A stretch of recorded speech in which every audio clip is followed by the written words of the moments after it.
Hello friends, welcome to Bio Barbie.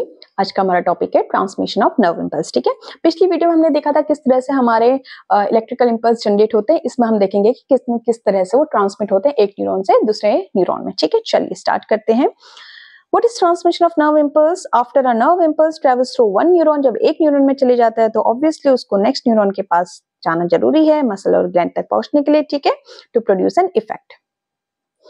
इसी process को, this process of passing the impulse from one neuron to another is called transmission of nerve impulse. तो एक neuron से जो दूसरे में जा रहा है उसे हम कहते हैं ट्रांसमिशन ऑफ नर्व इम्पल्स। ठीक है, किसके थ्रू जाता है? द साइनेप्स के थ्रू। तो साइनेप्स होता क्या है? साइनेप्स होता है दो न्यूरॉन्स के बीच का जंक्शन। ठीक है, the place where two neurons meet is called synapse. ठीक है, ये है हमारा एक न्यूरॉन, ये एंड हो गया। ठीक है, तो यहां से जो हमारा दूसरा न्यूरॉन स्टार्ट हुआ ना, तो दूसरे न्यूरॉन के बीच में जो गैप पाया जाता है इसे हम कहते हैं साइनेप्स। तो एक जहां पे खत्म, दूसरा जहां पे स्टार्ट, उनके बीच का जो गैप होता है वही है हमारा साइनेप्स। ठीक है, क्या है? ऐसा समझो कि एक टाइनी गैप या ब्रिज बिटवीन है दो न्यूरॉन्स के बीच में। ठीक है, दो पार्ट पाए जाते हैं। एक होता है प्री साइनेप्टिक न्यूरॉन, जो क्या करता है?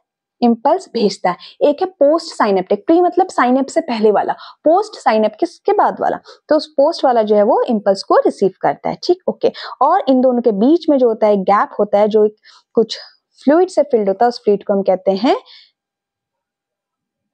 उस गैप को हम कहते हैं साइनेप्टिक क्लेफ्ट, और फ्लूइड होगा हमारा साइनेप्टिक फ्लूइड। ठीक है, चलिए एक मैं आपको डायग्राम के थ्रू अच्छे से डायग्राम बनाने की कोशिश करती हूँ और आपको समझाती हूँ। ठीक है, ये देखो, ये हो गया हमारा, ये एक न्यूरॉन बन गया है, ये इसका एंड पार्ट बना दिया। ठीक है, तो ये है हमारा डेंड्राइट्स हैं। ठीक है, जो डेंड्राइट्स क्या करते हैं, रिसीव करते हैं ना स्टिमुलस को।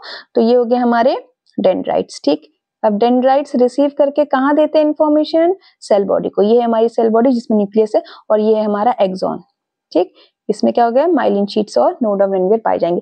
ये है हमारा एक्सॉन का टर्मिनल। ठीक है, जिसे साइनेप्टिक नॉब भी कहते हैं। ठीक है, अब ये हो गया हमारा एक न्यूरॉन। अब यहीं से ना ऑरेंज कलर से मैं बनाती हूँ आपको, यहाँ से हमारा हो गया दूसरा न्यूरॉन स्टार्ट, क्योंकि इम्पल्स जनरेट करना है ना, एक से दूसरे में जाएगा। तो ये दूसरे के हो गए डेंड्राइट्स, ये दूसरे की होगी सेल बॉडी। ठीक है, अब देखो यहां से इम्पल्स जब आया इसके पास जाएगा, किसके थ्रू जाता है? यहाँ पे एक गैप पाया जाता है। ठीक है, इस गैप को हम कहते हैं क्या? इसी गैप को हम कहते हैं साइनेप्स। तो साइनेप्स क्या है? मीटिंग पॉइंट है दो न्यूरॉन्स के बीच का। ठीक है, अब देखो एक और चीज है, ये वाला जो है इसने बाहर से सिग्नल लिया, अब ये यहाँ से दूसरे को भेज रहा है ना, तो पहले वाला जो सिग्नल भेजता है उसे हम कहते हैं प्री साइनेप्टिक न्यूरॉन। इससे भी याद करो, प्री मतलब पहले, तो साइनेप्स से पहले वाला जो न्यूरॉन होगा वो प्री साइनेप्टिक, और साइनेप्स के बाद वाला ऊपर वाले से लेगा तो साइनेप्स से बाद वाला कहलाता है पोस्ट साइनेप्टिक न्यूरॉन। ठीक है, और ये क्या करता है? इस सिग्नल को रिसीव करता है पहले वाले न्यूरॉन से। ठीक, ओके। चलिए टाइप्स ऑफ साइनेप्सिस दो तरह के होते हैं। पहला इलेक्ट्रिकल। इलेक्ट्रिकल वाला क्या होता है ना, काफी क्लोज होता है। इलेक्ट्रिक सिस्टम कैसे लगता है? करंट लगता है टच करने से, तो काफी क्लोज होती है वायर्स, ऐसे याद रखो। तो इलेक्ट्रिकल सिस्टम जो होता है वहां पे जो दो मेम्ब्रेन होती है ना, दो पहले वाली प्री और पोस्ट साइनेप्टिक, वो काफी क्लोज होती है, पहले और दूसरे न्यूरॉन काफी क्लोज होते हैं। इसमें जो होते हैं आयंस ना डायरेक्टली पास हो जाते हैं स्पेशल चैनल्स के थ्रू। ठीक है, और इम्पल्स यहाँ पे काफी फास्ट होता है और बाई डायरेक्शन होता है। इलेक्ट्रिकल सिग्नल कितनी जल्दी, इलेक्ट्रिक करंट कितनी जल्दी लगता है हमें, है ना, कितनी जल्दी फैलता है, तो वही इलेक्ट्रिकल साइनेप्स जो है काफी जल्दी हमारा ट्रांसमिट होता है और बाई डायरेक्शनल होता है। ठीक है, कहाँ पाया जाता है? कुछ इन्वर्टिब्रेट्स में पाया जाता है और अर्ली वर्टिब्रेट्स में, ह्यूमंस में काफी कम पाया जाता है। हो सकता है कि एम्ब्रियोनिक स्टेज में पाया जाए, पर बहुत रेयर होता है। ठीक है, नेक्स्ट है हमारा केमिकल साइनेप्स। केमिकल साइनेप्स होता है हम लोगों में काफी कॉमन। ठीक है, इसमें जो होता है न्यूरॉन्स जो होते हैं साइनेप्टिक क्लेफ्ट के थ्रू सेपरेट होते हैं, और इम्पल्स जो होता है न्यूरोट्रांसमीटर्स की वजह से, की हेल्प से जनरेट होता है। ठीक है, ये जो है ना, ये गैप, ये साइनेप्स, यहीं पे पाए जाते हैं हमारे न्यूरोट्रांसमीटर्स। ठीक है, इसमें जो गैप होता है, ये जो साइनेप्स का अगर हम लार्ज इमेज कहें तो साइनेप्स में जो होता है गैप होता है, यहाँ पे जो बाद वाला होता है ना उसमें कुछ रिसेप्टर्स पाए जाते हैं। पहला वाला, ये वाला जो न्यूरॉन है, ये साइनेप्टिक क्लेफ्ट में अपने सिग्नल डाल देगा। ठीक है, और ये जो न्यूरॉन दूसरा वाला है इसमें कुछ रिसेप्टर्स पाए जाते हैं, वो उन सिग्नल को गेन कर लेते हैं। ठीक है, तो जो केमिकल साइनेप्स हैं इसमें जो होता है हमारा ये न्यूरोट्रांसमीटर्स, जो केमिकल मैसेंजर जो साइनेप्टिक क्लेफ्ट में पाए जाते हैं उनके थ्रू हमारा ट्रांसफर होता है। ठीक है, यहाँ पे जो ट्रांसमिशन है वो स्लो है, बट केवल यूनिडायरेक्शनल है, वन वे है। ठीक, ओके। चलिए अब नेक्स्ट देख लें हम कि किस तरह से केमिकल साइनेप्स के थ्रू हमारा 1 by 1 स्टेप बाय स्टेप किस तरह से ट्रांसमिशन होता है वो देख लेते हैं। ठीक है, पहला है अराइवल ऑफ इम्पल्स। पहले तो इम्पल्स आएगा भाई, पहला पॉइंट ऑब्वियसली। तो व्हेन द नर्व इम्पल्स, वही एक्शन पोटेंशियल, जब एक्सॉन टर्मिनल, एक्सॉन के एंड पे पहुंचेगा, ठीक है, तो क्या होता है, ये वहां पे टर्मिनल के अंदर कुछ चेंजेस ट्रिगर कर देता है। ठीक है, अब क्या होता है, अब चेंजेस की वजह से क्या होता है, वोल्टेज गेटेड कैल्शियम चैनल खुल जाते हैं। सोडियम पोटेशियम कहाँ खुल लेते हैं, वो पूरी एक्सॉन की लेंथ में खुल लेते हैं। ठीक है, अब एक्सॉन की एंड की बात हुई, एक्सॉन का एंड आया तो अब क्या खुलेगा, कैल्शियम आयन वाला चैनल खुलेगा। ठीक है, कैल्शियम आयन गेटेड चैनल खुल गए तो क्या होगा, कैल्शियम आयन सराउंडिंग से कहाँ जाएगा, एक्सॉन के टर्मिनल में कैल्शियम आयन घुस गया। ठीक, तो पहला इंपल्स आया, कैल्शियम आयन एक्सॉन के टर्मिनल में आ गया। तीसरा, ट्रांसमीटर्स, न्यूरोट्रांसमीटर्स का रिलीज होगा। तो कैल्शियम आयन की एंट्री से क्या होता है, जो टाइनी साइनेप्टिकल वेसिकल्स होते हैं जिसमें न्यूरोट्रांसमीटर्स पाए जाते हैं, वो प्री साइनेप्टिक मेम्ब्रेन की तरफ को जाते हैं। ठीक है, vesicle fuse with the membrane, neurotransmitter synaptic cleft में आ जाते हैं। ठीक है, और कौन कौन से न्यूरोट्रांसमीटर होते हैं, एसिटाइलकोलाइन, डोपामिन, सेरोटोनिन, ईटीसी यहाँ पे ट्रांसमीटर्स पाए जाते हैं। ठीक, अब ट्रांसमीटर आए, मैंने कहा था ना बाद वाले में रिसेप्टर्स पाए जाते, तो वो उनको रिसीव करेंगे। तो न्यूरोट्रांसमीटर्स इस साइनेप्टिक क्लेफ्ट में डिफ्यूज होंगे। स्पेसिफिक रिसेप्टर्स पाए जाते हैं पोस्ट साइनेप्टिक मेम्ब्रेन में, वो रिसेप्टर्स उन्हें रिसीव कर लेंगे और this binding opens ion channel in the post synaptic membrane. Post synaptic membrane में आयन चैनल्स खुल जाते हैं और ये न्यूरोट्रांसमीटर पहले वाले से दूसरे वाले में आ गए। अब आ गए तो क्या होगा, एक नया इंपल्स जनरेट हो जाएगा। Due to open ion channel, sodium जो होता है पोस्ट साइनेप्टिक न्यूरॉन में एंटर कर गया। अब मेम्ब्रेन यहाँ पे डीपोलराइज्ड हो गई, फिर वही प्रोसेस, डीपोलराइज हो गई, थ्रेशोल्ड वैल्यू में आएगा, एक नया एक्शन पोटेंशियल जनरेट होगा और इसी तरह से हमारा जो नर्व इंपल्स है वो एक न्यूरॉन से दूसरे न्यूरॉन में सक्सेसफुली क्रॉस या ट्रांसफर हो गया। ठीक हो गया। अब न्यूरोट्रांसमीटर का कोई काम नहीं है, न्यूरोट्रांसमीटर ने एक से लिया, दूसरे के रिसेप्टर ने उसको लिया और मैसेज भेज दिया, तो अब इनका कोई काम नहीं है, मैसेज चला गया तो अब इनको हम हटा देंगे। तो नेक्स्ट स्टेप है removal of neurotransmitter. To prevent continuous stimulation, neurotransmitter को हटाना पड़ेगा। ठीक है, कैसे होगा, इससे एंजाइमेटिक ब्रेकडाउन, वो एसिटाइलकोलाइन ये सब थे ना हमारे न्यूरोट्रांसमीटर, तो अब इनको ब्रेक करने के लिए हम इनके एंजाइम आएंगे। ठीक है, तो जैसे एसिटाइलकोलिन को ब्रेक करने के लिए हमें चाहिए एसिटाइलकोलिन एस्ट्रेस, इस तरह से जो भी हमारा न्यूरोट्रांसमीटर होगा उसका एंजाइम आएंगे, वो उसे डाइजेस्ट कर लेगा। ठीक है, reuptake into the pre synaptic neuron, कहां से आए थे, प्री साइनेप्टिक वाले में आए थे ना, वहीं चले जाएंगे। उसके बाद डिफ्यूजन हट नहीं होगा वहां पे और इंपल्स जो था हमारे साइनेप्स में वो हमारा नेक्स्ट इंपल्स के लिए हमारा साइनेप्स सेट हो जाएगा।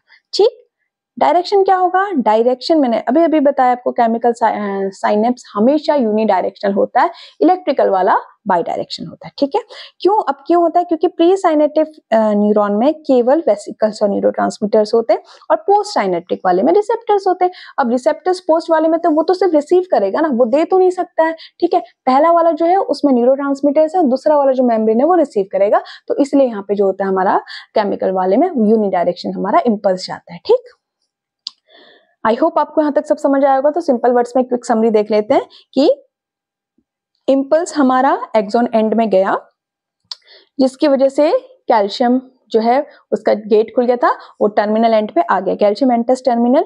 न्यूरोट्रांसमीटर रिलीज हुए फिर साइनेप्टिक क्लेफ्ट में और जो नेक्स्ट न्यूरॉन है उसमें रिसेप्टर्स पाए जाते हैं, उन्होंने रिसीव किया, नया इंपल्स जनरेट हुआ।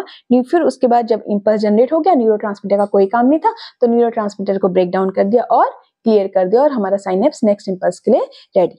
ठीक, ओके, तो आई होप आपको यहाँ तक सब क्लियर होगा। एनी डाउट आप मुझे बता सकते हैं, क्लियर है तब भी आप कमेंट सेक्शन में लिख के जरूर बताइएगा। ठीक है, चलिए अब नेक्स्ट हमारा सेंट्रल न्यूरल सिस्टम। ठीक, स्टडी करते हैं क्या होता है सेंट्रल न्यूरल सिस्टम, क्या क्या आती है इसके अंदर। ठीक है, द सेंट्रल न्यूरल सिस्टम, जिसे हम शॉर्ट में CNS कहते हैं, मेन कंट्रोल सेंटर है हमारी बॉडी नर्वस सिस्टम का। नाम से पता चला, मैंने आपको स्टार्टिंग में ही बताया था कि नर्वस सिस्टम के अंदर दो पार्ट्स आते हैं, central nervous system and peripheral nervous system है। सेंटर मतलब मेन, पेरिफेरल मतलब साइड, तो नाम से पता चला कि मेन है हमारी बॉडी का। क्या करता है, इंफॉर्मेशन लेता है डिफरेंट बॉडी पार्ट से। ठीक है, इंफॉर्मेशन लिया, प्रोसेस किया और फिर क्या किया, उसके अकॉर्डिंग कमांड भेजा, है ना। मैं आपको बोल रही हूँ, आप मेरी चीजें, आप इन्फॉर्मेशन गेन कर रहे हो, है ना, फिर आपका दिमाग प्रोसेस कर रहा है, मतलब आप मेरी बातें समझ पा रहे हो कि मैं आपको क्या समझाने की कोशिश कर रही हूँ, तो आपका प्रोसेस है। फिर आप रिस्पॉन्ड कर रहे हो, अपने नोट्स बना रहे हो, है ना, जो भी आपको समझ आ रहा है, या आप लाइक कर रहे हो या कॉमेंट कर, जो भी आपका रिस्पॉन्ड है वो आपकी सेंट्रल नर्वस सिस्टम से आपको गाइड कर रहा है। ठीक है, ये रिस्पॉन्सिबल है किसके लिए? थिंकिंग के लिए, सोचने के लिए, लर्निंग के लिए, याद, जो आप याद करें, मेमोरी, इमोशंस, मूवमेंट, कोऑर्डिनेशन, सब चीजों के लिए रिस्पॉन्सिबल है, ठीक है। अब देखो सेंट्रल नर्वस सिस्टम में भी दो चीजें आती है, एक तो हमारा ब्रेन, ठीक है, और दूसरी हमारी स्पाइनल कॉर्ड। चलो वन बाय वन स्टडी करते हैं इनको भी, ठीक है। आइए ह्यूमन ब्रेन के बारे में स्टडी करते हैं। ओके चलिए, तो ब्रेन क्या है हमारा? Brain is the control centre of the body. हमारी पूरी बॉडी को ब्रेन कंट्रोल करता है, इंफॉर्मेशन लेता है सेंसरी ऑर्गन से, प्रोसेस करता है और डिफरेंट बॉडी पार्ट्स में उसको कमांड करता है, ठीक है। ये हमारे थॉट्स को, हमारे emotions, memory, learning, movement, body functions like heart beat, breathing, digestion, सबको कंट्रोल करता है। वॉलंटरी, इनवॉलंटरी एक्शन, सारे एक्शंस को हमारा ब्रेन कंट्रोल करके रखता है, ठीक है। अब देखो, ये तो मैंने आपको उसमें भी बताया था, स्केलेटल सिस्टम जब हम कर रहे थे लोकोमोशन एंड मूवमेंट वाला चैप्टर। तो ब्रेन हमारा किससे प्रोटेक्टेड रहता है? बताया था मैंने, वहां पे आपको स्कल होता है, क्रेनियम बॉक्स होता है, कितनी बोन्स होती है उसमें? कोई मुझे बता सकता है? कमेंट सेक्शन में आप बताइए कि जो क्रेनियम बॉक्स होता है या पूरा स्कल में कितनी बोन्स पाई जाती है, ठीक है। पूरी 22 बोन्स थी ना, बट कहाँ, कैसे, मतलब कैसे 22 है, ठीक है। चलिए, तो स्कल क्या होता है? एक हार्ड बोनी कवरिंग है जो हमारे ब्रेन को इंजरी से बचाता है। देखो हमारा ब्रेन क्या है, काफी इंपॉर्टेंट है। आप देख रहे हो ना कि हमारे पूरी बॉडी कोई कमांड करे, तो ब्रेन को प्रोटेक्ट करना जरूरी है। तो हमारे जो बॉडी है उसने क्या कर रखा है, उसने एक बॉक्स जैसा बना रखा है जिसे हम कहते हैं स्कल। ये हार्ड बोनी कवरिंग है जो हमारे ब्रेन को प्रोटेक्ट करके रखती है, ठीक है। मेनिंजेस, 3 लेयर पाई जाती है, 3 प्रोटेक्टिव मेम्ब्रेन पाई जाती है हमारी ब्रेन में। कौन कौन सी है? Dura mater, arachnoid matter and पाया मैटर। इसे हम ऐसे याद करते हैं डैप, DAP, डैप, ठीक है। तो पहले स्कल है और स्कल से अटैच है जो हमारी पहली लेयर, उसे हम कहते हैं ड्यूरा मैटर। उसके बाद सेकंड लेयर आती है हमारी अरेक्नॉइड मैटर, उसके बाद आती है पाया मैटर। पाया मैटर हमारे ब्रेन से कनेक्ट है, फिर व्हाइट मैटर और ग्रे मैटर हमारा आता है, ठीक, ये हो गया। और एक और चीज पाई जाती है सेरिब्रोस्पाइनल फ्लूइड।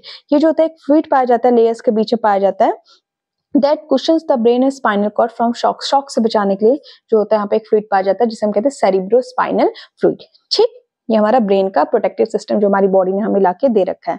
और उसके बाद हमसे कहा जाता है कि जब हम गाड़ी चलाते हैं तो हेलमेट पहनिए, एक्स्ट्रा प्रोटेक्शन लगाइए, बट आजकल बच्चे लगाते नहीं है और फिर देखो आप कितने एक्सीडेंट्स होते हैं ना। तो ब्रेन को प्रोटेक्ट करना बहुत जरूरी है, तो हेलमेट आप लगा के जाइएगा। नेक्स्ट है main parts of the brain. अब देखते हैं भाई ब्रेन के भी मेन पार्ट्स क्या है। तो ह्यूमन ब्रेन को अगेन हमने 3 मेन पार्ट में डिवाइड किया गया, fore brain, mid brain and hind brain, ठीक है। एंड तीनों को क्या क्या फंक्शन है हम स्टडी करते हैं। जो हमारा फोर ब्रेन है ना, इसको साइंटिफिक लैंग्वेज में प्रोजेंसेफेलॉन भी कहा जाता है, ठीक है। तो फोर ब्रेन क्या हमारा front and upper most part of the brain दिख रहा है आपको, ये हमारा फोर ब्रेन, ठीक है। और ये वाला पार्ट, ठीक है, क्या है ये? लार्जेस्ट और मोस्ट डेवलप्ड रीजन है ये, ठीक है। सबसे बड़ा सेरिब्रम वाला पार्ट है इसमें, ठीक है। मोस्ट डेवलप्ड रीजन है किसके लिए? इंटेलिजेंस के लिए, मेमोरी के लिए, emotions, thinking, reasoning, voluntary movement, सब हमारा कौन कंट्रोल करके रखता है? फोर ब्रेन, ठीक है। It gives human their higher mental abilities and it is what makes our behaviour, decision making more complex and other animals, ठीक है। हमारे पास फोर ब्रेन है, हमारे पास कॉन्शियसनेस है, इसलिए ये हमें अदर ब्रेन से अलग अदर एनिमल से अलग बनाता है। क्यों? क्योंकि हमारे पास सोचने की शक्ति है, ठीक। किसके पास? फोर ब्रेन के पास। अब देखते हैं भाई फोर ब्रेन के भी अलग अलग पार्ट्स हैं, ठीक है। ब्रेन में फोर ब्रेन, और फोर ब्रेन के अंदर क्या क्या हमारा? सेरिब्रम, थैलेमस एंड हाइपोथैलेमस, ठीक, ओके। सेरिब्रम क्या है? सेरिब्रम हमारा लार्जेस्ट पार्ट है ब्रेन का। ये जो फोर ब्रेन का मोस्ट ऑफ द पार्ट है सेरिब्रम, और सेरिब्रम पूरे ब्रेन का भी लार्जेस्ट पार्ट है। सेरिब्रम इस तरह से ना हमारे से 2 हेमिस्फीयर में डिवाइडेड रहता है, ठीक है। सेरिब्रम 2 हेमिस्फीयर में डिवाइड रहता है जिसे हम कहते हैं left and right cerebral hemispheres, जो एक नर्व फाइबर से कनेक्टेड रहता है जिसे हम कहते हैं कॉर्पस कैलोसम। ये दोनों आपस में किससे कनेक्टेड रहते हैं? एक नर्व फाइबर से जिसे हम कहते हैं कॉर्पस कैलोसम। दो सेरिब्रल हेमिस्फीयर को आपस में जोड़ के रखता है, ठीक।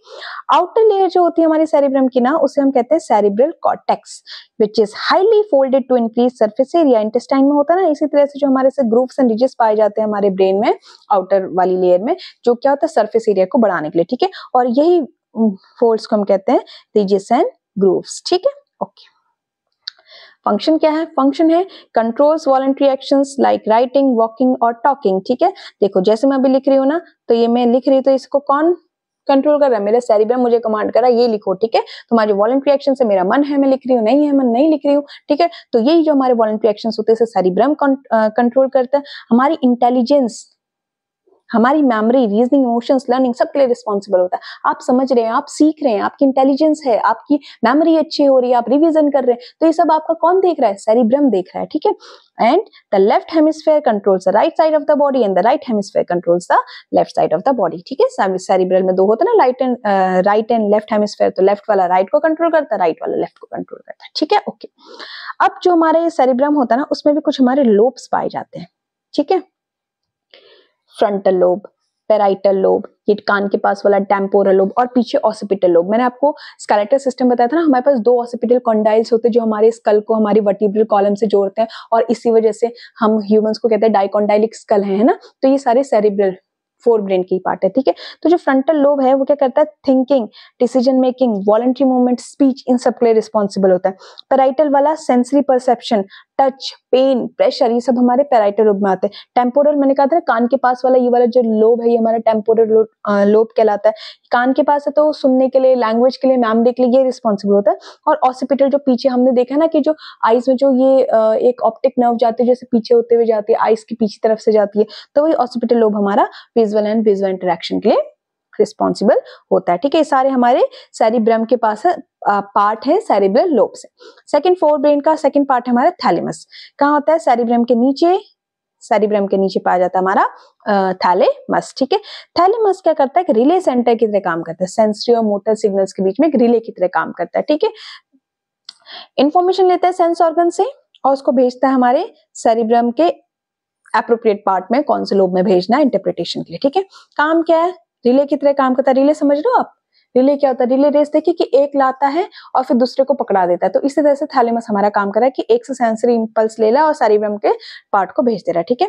Play a role in awareness, attention, alertness, ये सारी किससे आती है? थैलेमस से ही आती है हमारी, ठीक है, ओके।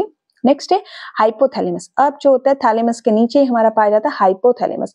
स्मॉल है लेकिन बहुत इंपॉर्टेंट पार्ट है हमारी बॉडी का, ठीक है। ये बॉडी की होम्योस्टेसिस को मेंटेन करने में हेल्प करता है। होम्योस्टेसिस मतलब बॉडी के इंटरनल बैलेंस को, ठीक है।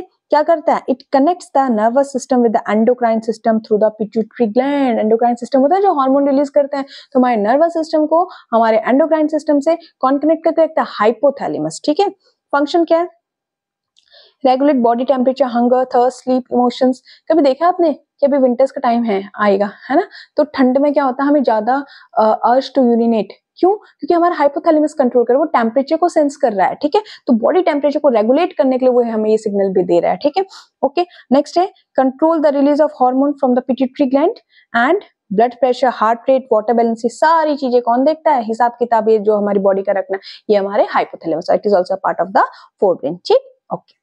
नेक्स्ट हमारा मिड ब्रेन। मिड ब्रेन को हमारी साइंटिफिक लैंग्वेज में कहते हैं मेसेनसेफेलॉन, ठीक है। ये क्या करता है?